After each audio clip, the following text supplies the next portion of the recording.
Une demi-heure d'information pour faire le point sur tous les sujets politiques et parlementaires de ce jour. Voici les titres de ce lundi 13 septembre. L'Élysée, accusé par le journal Le Monde d'avoir violé le secret de ses sources dans l'affaire Woerth-Bettencourt. La présidence dément, mais la gauche dénonce un Sarko-gate. La France, à nouveau sur la défensive aujourd'hui, à l'ONU et à Bruxelles sur la stigmatisation des Roms. Brice Hortefeux signe une nouvelle circulaire sur les expulsions sans ethnique. L'interdiction totale de la burqa en passe d'être votée au Sénat où la gauche divisée et encore indécise sur le texte ne s'y opposera pas. Débat dans cette édition. Les sources des journalistes sont protégées par la loi d'ailleurs renforcée en janvier dernier, et pourtant Le Monde accuse ce soir l'Élysée d'avoir mobilisé les services du contre-espionnage pour identifier la source de son journaliste travaillant sur l'affaire Woerth-Bettencourt. L'Élysée dément, le porte-parole de l'UMP dénonce une machination politique, mais la politique s'enflamme. D'aucuns au PS dénonçant un Woerthgate, un Sarko-gate, accuse Eva Joly. Grande effervescence au Monde cet après-midi où s'est rendu Thomas Raguet. L'article qui aurait en tout cas déclenché la volonté de remonter à la source du Monde évoquait les conditions d'embauche de l'épouse du ministre des Affaires sociales. Un conseiller pénal au cabinet de Michel Alliot-Marie a été appelé d'ailleurs à quitter ses fonctions après examen de ses relevés téléphoniques. Dans un instant, le sénateur David Assouline réagira à cette nouvelle affaire, une affaire d'État, dit même aujourd'hui Noël Mamère. Une nouvelle circulaire signée Brice Hortefeux sur les évacuations de camps illicites, quels que soient leurs occupants, dit ce texte officiel. La référence explicite aux Roms disparaît donc après la révélation d'une circulaire du 5 août contraire aux lois interdisant les discriminations. Éric Besson s'est démarqué d'ailleurs aujourd'hui de cette précédente circulaire du ministère de l'Intérieur, affirmant l'ignorer. Sandra Cerquera. Ce devait être une simple conférence de rentrée, mais ce matin, pour Éric Besson, c'était d'abord le temps de la justification. Je n'avais pas connaissance de cette circulaire, pas une façon de me dédouaner. Simplement, elle ne m'était pas destinée. Donc je n'en ai pas eu connaissance. J'ai été alerté par vous, par la presse, ce week-end, et donc j'ai lu cette circulaire ce week-end. Cette circulaire dont le ministre nie avoir connaissance est datée du 5 août dernier. Elle est signée du directeur de cabinet de Brice Hortefeux et demande à tous les préfets de s'engager dans le démantèlement de 300 camps illégaux d'ici 3 mois, en priorité ceux des Roms. Pour les associations de défense des droits de l'homme, cela ne fait aucun doute, le principe de non-discrimination ethnique est bafoué. Cette circulaire, à 9 reprises, utilise le terme de Roms, à plusieurs reprises prévoit une évacuation prioritaire et une reconduite à la frontière prioritaire de Roms, sans les identifier comme des citoyens, sans les identifier comme des Roumains ou des Bulgares. Et donc on est bien dans une application ethnique d'une loi républicaine. Seulement quelques heures après la décision des associations de recourir au Conseil d'État, Brice Hortefeux annonce vouloir signer lui-même une nouvelle circulaire pour éviter tout malentendu, sans toutefois demander au préfet d'arrêter l'évacuation de camps illicites. Nouveau reproche en tout cas adressé à la France pour stigmatisation. Le haut commissaire de l'ONU aux droits de l'homme juge la politique française préoccupante. La Commission européenne rappelle qu'aucune catégorie de population ne peut être visée. Bonsoir Emmanuel Kessler. Bonsoir Michel. La France donc montrée du doigt, affirme d'ailleurs qu'elle n'a pas de leçon à recevoir, formule utilisée aujourd'hui encore par Pierre Lelouch, le secrétaire d'État aux Affaires européennes, mais l'Élysée s'inquiète de l'image internationale du chef de l'État. Oui, effectivement, officiellement, Paris rejette toutes les critiques. Officieusement, l'Élysée est conscient que sa politique très offensive commence à causer des dégâts sur le plan international, l'ONU, le Parlement européen et maintenant la Commission qui émet des critiques, alors que jusqu'à présent, le gouvernement insistait sur le fait que Bruxelles n'avait pas d'objection réelle à la politique française vis-à-vis des Roms. Alors, il y a un problème d'image pour la France, pointé notamment ce matin même par Alain Juppé dans La Croix. et surtout pour le président de la République lui-même, reflété d'ailleurs très largement dans la presse étrangère. Vous avez vu cette une spectaculaire de l'hebdomadaire The Economist, le président qui est rétréci, ou aussi ce jugement du Financial Times, précisément sur ces questions de politique d'immigration. En 2007, écrit le Financial Times, la position stricte du président sur l'immigration s'accompagnait de la nécessité de favoriser l'intégration. Aujourd'hui, ce n'est que du populisme vulgaire. Fin de citation. Une conjonction de réactions qui est tout de même embarrassante pour Nicolas Sarkozy, alors qu'il a besoin au contraire de renforcer son image internationale. La France va prendre la présidence du G8 et du G20 à la fin de l'année. Et sans même attendre cette échéance, dès cette semaine, la question des Roms pourrait s'inviter au sommet européen qui va avoir lieu à Bruxelles. Alors, comment peut réagir l'Élysée ? En essayant d'arrondir les angles d'abord, mais sans rien céder sur le fond, en évitant de charger davantage la barque, d'où la nouvelle circulaire signée aujourd'hui par Brice Hortefeux. Quant à l'annonce prématurée d'ailleurs, si l'on en croit le Vatican, d'une prochaine rencontre entre Nicolas Sarkozy et le pape Benoît XVI, elle va aussi dans ce sens. Certains à l'UMP estiment qu'il est quand même urgent de recoller les morceaux. Merci Emmanuel. François Baroin entend lever toute ambiguïté après sa lettre aux parlementaires envisageant une hausse des impôts. En 2013, le ministre du Budget a affirmé devant le Sénat que rien de tel n'était prévu, y compris donc après 2012, a-t-il précisé. La priorité pour alléger la dette sociale reste la réduction des niches fiscales et sociales. Tam Tranui. 87 milliards d'euros, c'est le montant de la dette sociale, une dette qui recouvre à la fois le déficit du régime général de la sécurité sociale et celui du Fonds de solidarité vieillesse.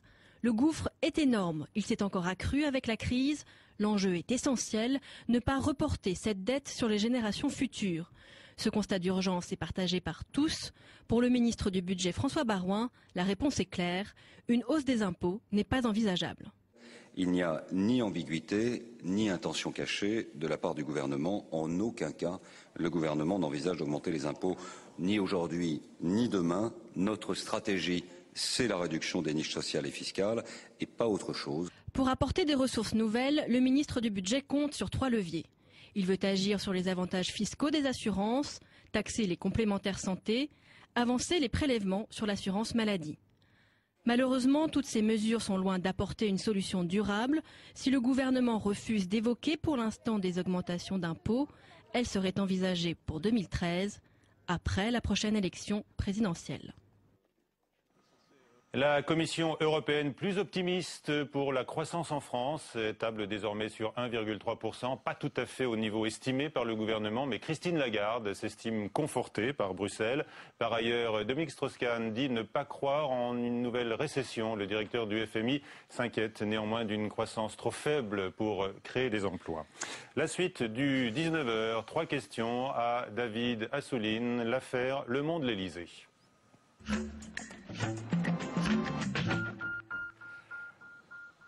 David Assouline, bonsoir. Vous êtes sénateur socialiste de Paris. Vous êtes le rapporteur du budget presse, d'ailleurs. Le Monde accuse donc l'Élysée, on l'a vu tout à l'heure, c'est sa manchette du jour, d'avoir violé le secret des sources d'un de ses journalistes ayant recueilli des informations sur l'affaire Woerth-Bettencourt. Reportage au quotidien cet après-midi de Thomas Raguet.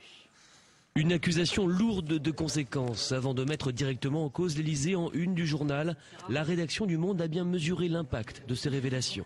C'est ce que nous ont dit nos sources, qui sont vraiment des sources plus que crédibles. Nous les citons, la DCRI, donc la Direction centrale du renseignement intérieur. Voilà, l'Élysée dément. Très bien, c'est pas une surprise, on s'y attendait. Nous maintenons nos informations. Et en portant plainte, Le Monde espère qu'un juge d'instruction soit saisi de l'affaire afin de faire toute la lumière sur ces écoutes. En toile de fond, cette affaire est aussi une nouvelle étape dans les relations tendues entre l'Élysée et le quotidien de référence, 2 mois après l'épisode de la reprise du journal. Alors David Assouline, l'Élysée donc dément ce soir, vous demandez des précisions ? On demande la vérité et que maintenant le journal Le Monde a déposé une plainte, donc qu'on puisse aller au bout. Et quand l'Élysée affirme n'avoir jamais donné la moindre instruction, est-ce que vous le croyez ? Non, moi je ne crois plus l'Élysée et je ne crois pas ce gouvernement. Il y a trop de mensonges répétés ou de demi-vérités. Je pense que Le Monde, journal de référence, n'irait pas si loin dans une révélation s'il n'y avait pas des choses sérieuses. Elle ne ferait pas ce genre d'allégations à la légère. Restons au conditionnel pour l'instant, mais en tous les cas, dans un contexte généralisé, d'atteinte à l'indépendance des médias. Et plus précisément, ces dernières semaines, avec l'affaire Woerth-Bettencourt, des mises en cause souvent très violentes des journalistes et des organes de presse, qui pourtant, dans une grande diversité, ont enquêté et révélé des choses. C'est un pas supplémentaire dans une dérive si ça s'avérait vrai. Comment est-ce que vous qualifiez la situation? On entend Eva Joly qui évoque un Sarko-Gate, Noël Mamère, d'une nouvelle affaire d'État. Vous allez jusque-là?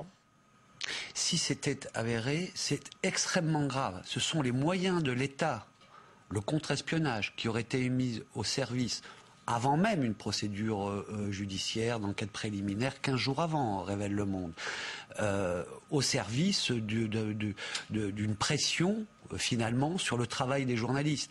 Les insultes ne suffisaient pas, on va plus loin, c'est de l'intimidation, et dans notre démocratie, c'est quelque chose de grave. Je le dis, la liberté de la presse, que nous avons défendue au Sénat, dans la révision constitutionnelle, et j'ai eu l'honneur de défendre au nom des sénateurs socialistes, un amendement pour mettre dans la Constitution, à l'article 34, l'indépendance, le pluralisme et la liberté de la presse. Cet amendement a été intégré à la Constitution. Et la loi de 2010 sur la protection des sources des journalistes est venue aussi dire des choses plus précises sur le fait qu'on ne peut pas engager... Elle a été repensée donc sous la présidence Sarkozy, cette protection des sources. Oui, mais le problème, c'est qu'ensuite, cette facilité à s'émanciper du droit que le pouvoir, l'UMP, pratique est quelque chose qui devient inquiétant. Il y a des lois et puis on peut un peu se sentir dans une certaine impunité. Regardez l'affaire de la circulaire de M. Hortefeux. Elle contrevient au droit, elle contrevient aux règles, y compris européennes. On fait une circulaire, c'est quelque chose de grave. Et l'on admet que ce n'était pas complètement conforme à pas seulement notre éthique, mais au droit, je le dis bien, et on change la circulaire aujourd'hui. Donc il y a une façon de réagir à l'emporte-pièce, comme si l'on n'était pas regardé. Je le dis, la liberté de la presse, c'est la prunelle des yeux de la République. Il faut lire Victor Hugo. C'était à la base d'un de ses principaux combats qu'il a mené ici même, au Sénat, dans l'hémicycle. La liberté de la presse, on n'y touche pas. Et je le dis, quels que soient les pouvoirs. Tout le monde est d'accord là-dessus, David Assouline, et également sur la protection des sources des journalistes. Mais que diriez-vous d'un haut fonctionnaire qui ferait fuiter vers la presse des rapports d'audition? Parce que c'est, semble-t-il, ce qui s'est passé. Est-ce qu'il y a de sa part violation du secret professionnel? Je ne veux pas me prononcer sur quelque chose que je ne connais pas. Ce que je sais, c'est que la loi dit qu'on ne peut pas engager des enquêtes qui visent à chercher les sources d'un journaliste, dans le cadre de son enquête. Il est rajouté plus loin, et c'est là qu'il y a des interprétations, et le pouvoir peut en abuser, que, à part si ça contrevient à l'intérêt public. Bien, l'intérêt public, on peut en discuter, mais l'intérêt public dans l'affaire Woerth-Bettencourt, c'est uniquement que la vérité éclate et que la justice puisse faire son travail en indépendance et avoir un juge d'instruction. Ce qui n'est pas aujourd'hui ce que prône et défend le gouvernement, qui va encore dire que c'est un complot, que c'est une machination. Ils le disent depuis le début dans cette affaire. Je ne crois pas. Ils le disent ce soir à l'UMP, c'est une machination politique, dit Dominique Payet. Mais d'où vient il faut être précis, parce qu'ils n'arrêtent pas de dire des généralités. Quand c'est l'Express qui fait une révélation, quand c'est Le Point, quand c'est Le Monde, quand c'est Libération, quand c'est le JDD, quand c'est Mediapart. Beaucoup de révélations, ce qui montre que la presse est assez libre. Quelle est l'unité de ce complot politique? Quelle est l'unité de ce complot politique? Il n'y en a pas. Donc, c'est une façon constamment de faire des pressions et d'être dans la dénégation.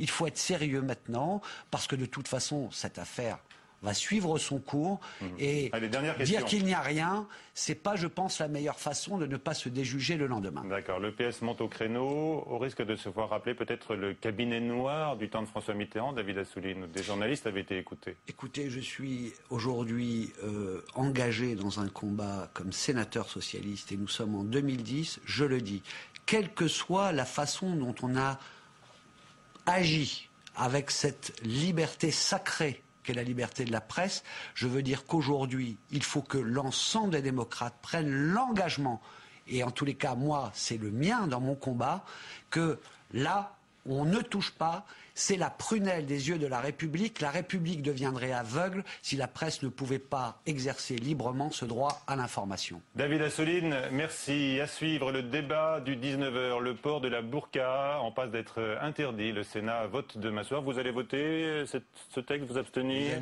Votre position à vous? Mais vous allez voir tout à l'heure, moi c'est demain que mon groupe va en discuter de façon... Discipline demain. Non, nous sommes complètement d'accord sur le fond et vous allez voir tout à l'heure, je pense qu'un sénateur va venir s'exprimer. Nous sommes complètement d'accord sur le fond, nous sommes contre la burqa. La position de vote quand une loi vient du gouvernement, c'est une discussion qu'on a collectivement. Alors on en parle dans un instant.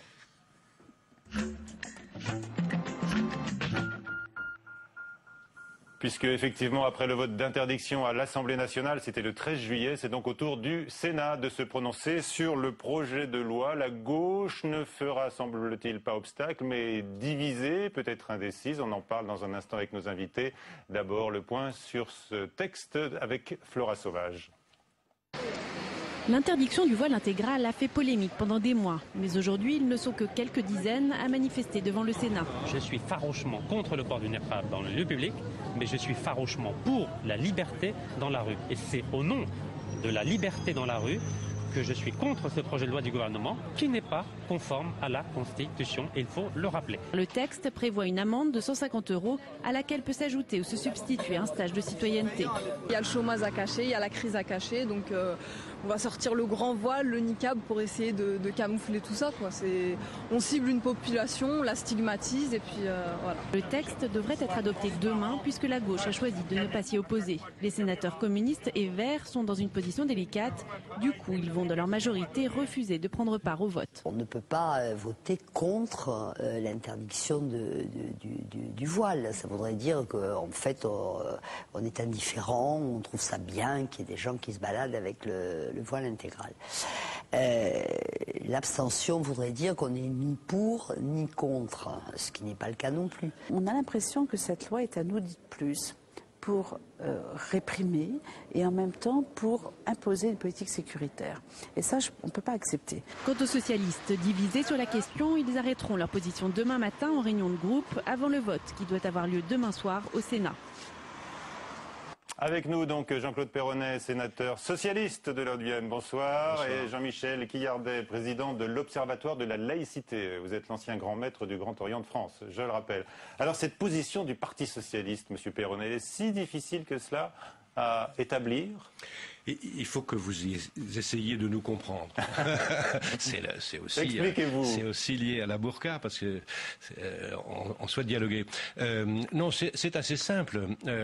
Nous avons, David Assouline le disait en sortant tout à l'heure, nous avons une position qui est fermement opposé au port de la burqa. Nous considérons qu'il y a là une atteinte faite à la dignité féminine qui est absolument indispensable, du machisme de la part des hommes, tout ce que vous voulez, nous sommes d'accord. Vous allez voter. Le principe de liberté, de fraternité, tout ce qu'on veut. Nous sommes d'accord. Bon, le problème c'est que nous disons que, en raison de certain nombre de circonstances extérieures, pour une part à la France, notamment des positions prises par le Conseil de l'Europe et par la Cour européenne des droits de l'homme, il y a un risque de censure. Et que s'il y a censure, eh bien, on n'aura rien fait, ou pire, on aura facilité les intégristes. Et donc, voilà le débat, si vous voulez. Il n'est pas méprisable du tout. Et vous allez donc demain matin peser le pour, le contre. Vous allez peser le pour et le contre et savoir si on passe outre. Voilà. Jean-Michel Quillardet, qu'avez-vous envie de dire à M. Perronnet, peut-être pour le faire pencher de votre côté, c'est-à-dire l'interdiction? Moi, personnellement, je pense en effet que cette loi peut poser un certain nombre de problèmes d'application, qui ont d'ailleurs été soulignés par la Commission nationale consultative des droits de l'homme. Il est vrai qu'elle peut, et le Conseil d'État, il est vrai qu'elle peut poser question au regard de la Convention européenne des droits de l'homme. Néanmoins, moi je considère qu'au fond, cette loi, dans son principe, me semble être en effet, dans le cadre du pacte républicain, une bonne chose, mais finalement elle ne va pas assez loin. Car qu'est-ce que l'on va interdire? On interdit la dissimulation du visage. Moi, je pense qu'on a fait un contresens dans toute cette affaire. C'est-à-dire qu'on a toujours dit que la question de la burqa ne posait pas la question de la laïcité. Bien sûr, si on entend par laïcité séparation des églises et de l'État, religion et spiritualité, on est bien d'accord. Mais le principe de la laïcité républicaine, c'est de considérer que les gens qui vivent en France sont d'abord et avant tout des citoyens. Et qu'est-ce qui se cache derrière le port du voile intégral, niqab ou burqa? C'est un projet intégriste de remise en cause des valeurs que la République défend. Les valeurs des Lumières, la tolérance, la liberté de conscience, une certaine conception de la femme, une certaine conception de la société. Et je pense que là, nous serons tous d'accord pour condamner cette conception. Donc, le Parlement a aujourd'hui un moyen, il l'a fait avec sa résolution. Et la résolution était très bien rédigée, elle était très bien motivée, elle me paraissait un texte c'est l'étape fondateur. finale au Sénat. Que dites-vous à la gauche? Moi, je n'ai rien à dire à la gauche ni à la droite. Je réfléchis au nom de l'Observatoire international de la laïcité contre vous attendez l'adoption de ce texte? Je pense que c'est un symbole. D'accord. Après le travail remarquable qui a été fait par la commission Gérin, je pense que ce serait dommage en effet que ce texte ne soit pas adopté et voté par ceux, et je sais que la gauche est une gauche humaniste et républicaine. Alors, Monsieur Perronnet, vous entendez cet appel? Au nom de la laïcité. Je ne suis pas tout seul dans cette affaire. Donc nous discutons, et encore une fois, c'est pas une discussion méprisable et mesquine, hein. C'est vraiment une discussion de fond. Est-ce qu'on prend le risque de permettre aux intégristes de crier « on a gagné » voilà. C'est ça la question. C'est ça notre inquiétude. Alors en tout cas, il y a une autre inquiétude qu'elle est infondée, dont on doit parler aussi. Ouais. C'est le terrorisme, puisque le patron de l'antiterrorisme français, M. Squarcini, a mis en garde ce week-end contre la hausse de la menace, et il cite, bien sûr, la présence de troupes françaises en Afghanistan, mais également le débat sur le voile intégral qui est mal perçu.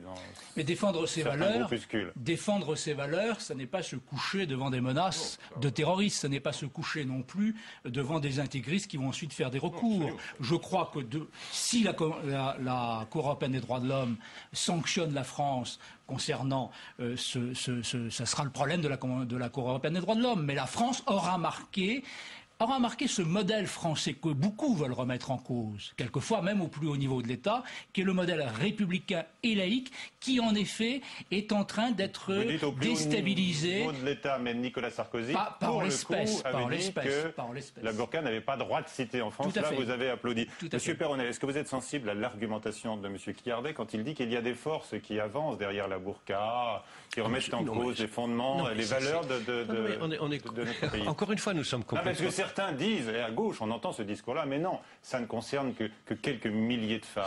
Oui, ça ne concerne que quelques milliers de femmes, mais n'y en aurait-il qu'une que c'est intolérable, hein. Je veux dire que c'est pas possible d'enfermer des gens dans une espèce de tour de vêtements qui les isole du monde et qui leur fait nier l'existence de la société. Vous parliez de laïcité. C'est pas au sens religieux du terme, puisque la burqa n'est pas un signe religieux. Mais en revanche, c'est au sens du vivre ensemble que c'est intolérable, hein. On est bien d'accord là-dessus. Donc, sur le fond, encore une fois, nous n'avons pas de divergence. Ce que nous ne voudrions pas, c'est que ça se retourne contre nous et que ça facilite finalement la propagande des intégristes. C'est ça. Hein. La propagande, elle est là. La propagande, elle existe. Elle existe ici en France par le port du voile intégral. Elle existe dans beaucoup d'autres pays. Et je pense que si la France est l'un des premiers pays, c'est pas le premier pays, c'est la Belgique l'a fait. La Belgique l'a fait. La France le fait aussi. Je pense qu'au niveau de tous ceux qui défendent les grands principes républicains, je crois que ça n'est pas une mauvaise chose. Je comprends vos interrogations sur ce qui se passerait ultérieurement, mais je crois qu'il faut que la République affirme ses valeurs. Après, si des juridictions internationales les remettent en cause, je pense que le Parlement et les Républicains auront fait de leur côté leur travail. Alors l'application de la loi, notamment une amende est prévue de 150 €, sera précédée par une période pédagogique, j'ai envie de dire, mais qu'est-ce que ça veut dire concrètement? Comment est-ce qu'on peut agir si on croise, par exemple, si on croise une femme en burqa, et ça arrive effectivement de plus en plus, un citoyen peut-il agir? Non, ce n'appartient pas aux citoyens d'agir, il appartient aux services de police et à la justice de faire leur travail. C'est l'aspect, si vous voulez, qui est effectivement qui pose le plus de questions, c'est l'applicabilité de la loi. Bon, je pense en effet d'abord qu'il faut une formation, une prévention dans les écoles, dans les quartiers, pour dire en effet que derrière se cache un projet qui n'est pas le nôtre, et puis après il faudra y aller progressivement, il y aura des interpellations, des verbalisations, bon, à un moment donné peut-être qu'il y aura des citations devant les tribunaux de police ou les tribunaux correctionnels, mais naturellement, il ne faut pas transformer cette loi comme une loi qui va permettre aux policiers ou à n'importe quel citoyen d'arracher la burqa des femmes qui la portent. Non, il faut y aller naturellement en respectant le droit, en respectant la défense, évidemment. Monsieur Perronnet. C'est l'évidence. Hein. Je pense qu'il y aurait un grand risque si on faisait les choses brutalement et avec des commentaires inadaptés, que une grande partie des musulmans, même ceux qui sont opposés à la burqa, se replient sur eux-mêmes et le souhait de se replier sur des signes identitaires forts. Et donc, je crois qu'il faudra être très attentif, effectivement, à une application intelligente, souple, pas facile du tout. Pas facile. Vous avez senti quand même que les polémiques étaient retombées sur ce sujet, hein? Oui, enfin, vous voulez les retomber. Aujourd'hui, elles sont beaucoup moins... plus accepté, ça semble beaucoup plus accepté. L'interdiction générale est beaucoup plus acceptée. Parce que vous êtes bien placé pour le savoir, l'actualité court, et donc il y a d'autres sujets. Hein, et puis demain, il y aura les questions, le vote sur la retraite, et donc peut-être que ça ne fera pas la une des journaux après-demain. Mais il n'empêche que c'est très important. Vous avez cité les plus hauts sommets de l'État en émettant des critiques tout à l'heure sur la remise éventuelle de certains aspects de la laïcité. Que dites-vous de Jean-François Copé qui a voulu imposer ce texte et qui s'est battu? Moi, je n'ai pas de commentaire à faire sur M. Copé. Je pense que le texte est un texte qui est insuffisant, à mon avis. Il aurait fallu clairement indiquer l'interdiction du port de la burqa, le port des signes qui manifestent un intégrisme. Mais je me contente de ce qui est indiqué aujourd'hui. Moi, je crois, si vous voulez, que le vrai problème, c'est celui de la stigmatisation de l'islam. On dit souvent qu'il ne faut pas stigmatiser. Je pense que c'est rendre service à l'islam, à cet islam intégré, à cet islam républicain. C'est justement de faire la part entre les musulmans qui peuvent vivre leur foi dans la République française et ceux qui, en quelque sorte, utilisent des femmes et utilisent un costume, utilisent une façon d'être pour des revendications communautaristes, pour des provocations communautaristes qui ne peuvent pas être acceptées dans notre République. Quelles sont vos autres préoccupations à l'Observatoire de la laïcité? La préoccupation essentielle, et on le voit bien avec notamment le débat sur les Roms, qui est un autre débat, c'est que, au fond, tous les problèmes de la société sont de plus en plus ethnicisés, communautarisé. Et ça, c'est le contraire de la République. On est d'abord citoyen avant d'être musulman, avant d'être homme, avant d'être d'origine culturelle. Vous mettez en cause là les pouvoirs publics. Je mets en cause les pouvoirs publics, et pas seulement les pouvoirs publics, mais une certaine conception aujourd'hui un peu anglo-saxonne, c'est-à-dire qui consiste à dire on va résoudre les problèmes en les catégorisant, en s'adressant à des catégories, en s'adressant à des communautés. Et là, c'est le risque, en effet, d'une société communautariste que personnellement je récuse. Les pouvoirs publics sont sûrement en cause par certains côtés, mais on n'a pas le temps d'en parler. Mais il y a aussi l'attitude même des différentes communautés. Je pense aux Juifs qui, dans le 19e, apparemment, se regroupent beaucoup et constituent une sorte de communauté dans un quartier assez large dans lequel il y a des magasins, mais c'est des dû écoles, au fait, etc. justement, vous parliez des pouvoirs publics. Vous parliez des pouvoirs publics, c'est justement le fait que souvent, malheureusement, dans le discours notamment du président de la République, la religion, la conception métaphysique de la société passe avant toute autre conception. On se rappelle ces discours considérant qu'elle était supérieure à tous autres. Et c'est ça qui amène en effet des manifestations religieuses, des manifestations de foi de plus en plus exacerbées. Merci à tous les deux d'avoir participé à ce débat. Et on attend donc demain la position du groupe socialiste au Sénat sur ce texte. Pas de toute façon. Qui ne s'opposera pas, effectivement. Donc, ça sera la même attitude qu'à l'Assemblée nationale. En tous les cas, c'était la question du nouvelobs.com, le partenaire du 19h. Pensez-vous que l'interdiction de la burqa protège les femmes? C'est totalement équilibré, à 48% oui, à 48% non. Donc, le débat mérite de se poursuivre. À suivre sur la chaîne parlementaire Assemblée nationale État de santé à 22h sur Public Sénat. Le journal avec Sonia Mabrouk. Bonsoir.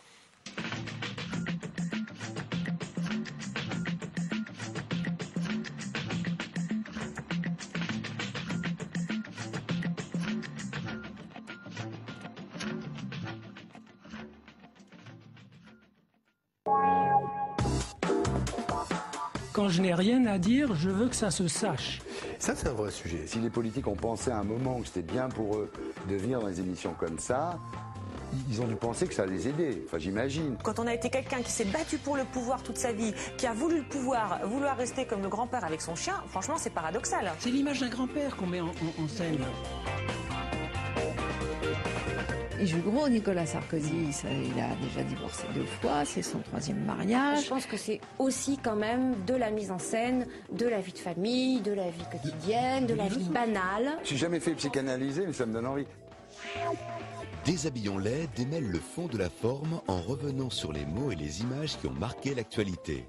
Mardi à 22h30 sur Public Sénat.